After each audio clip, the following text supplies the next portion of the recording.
तुमचे विरोधक जे देशमुख होते शिवसेनेचे, ज्यांचा खून झाला, त्यात तुमच्या कुटुंबावर, तुमच्या मुलावर आरोप झाले.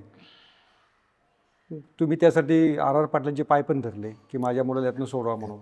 अहो, अशा ज्या काय गुन्हे म्हणजे जे काय म्हणजे जे असे केसेस कायदे होतात त्याच्यामध्ये सरकार काय हस्तक्षेप करू शकत नसतं. आर आर पाटील हे माझ्यापेक्षा वयानं मोठे आहेत. त्यांचे 10 वेळा मी पाय धरले, तर ते काय माझा तो कमीपणा नाही आहे आणि मी कमीपणा मानला बी नाही. आणि मी मोठ्या माणसाच्या कुठल्याही पाया पडतो.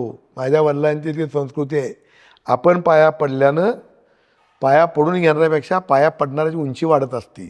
आणि पाया पडणं हे सुसंस्कृत घराण्याचं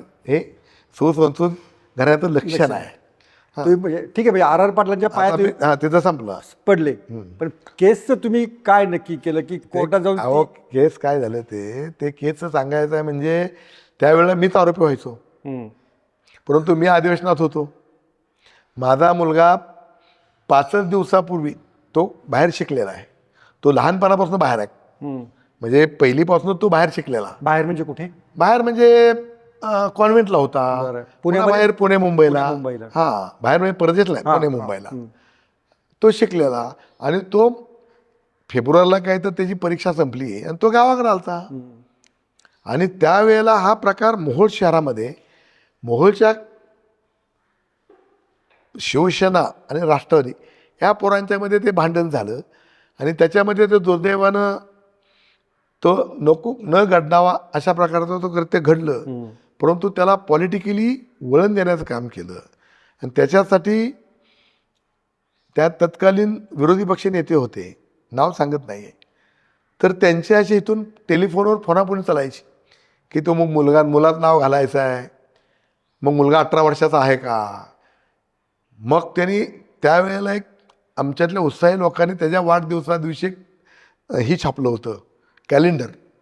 ते कॅलेंडर बघितलं आणि मुलगा 19 नाही 20 वर्षाचा आहे, नाव घाला हरकत नाही म्हणल्यावर त्याचं नाव घातलं. हा प्रकार घडला 6 वाजता आणि फिर्याद झाली रात्री 11 वाजता.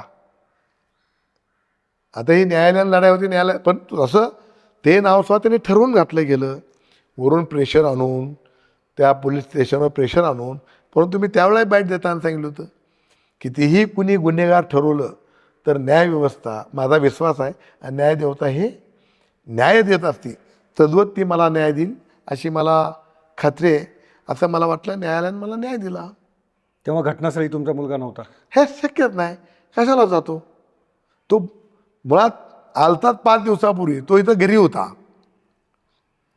घरून तो ऑफिसमध्ये जाऊन तिथं चौकशी करायला काय झालं, लहान होता तो.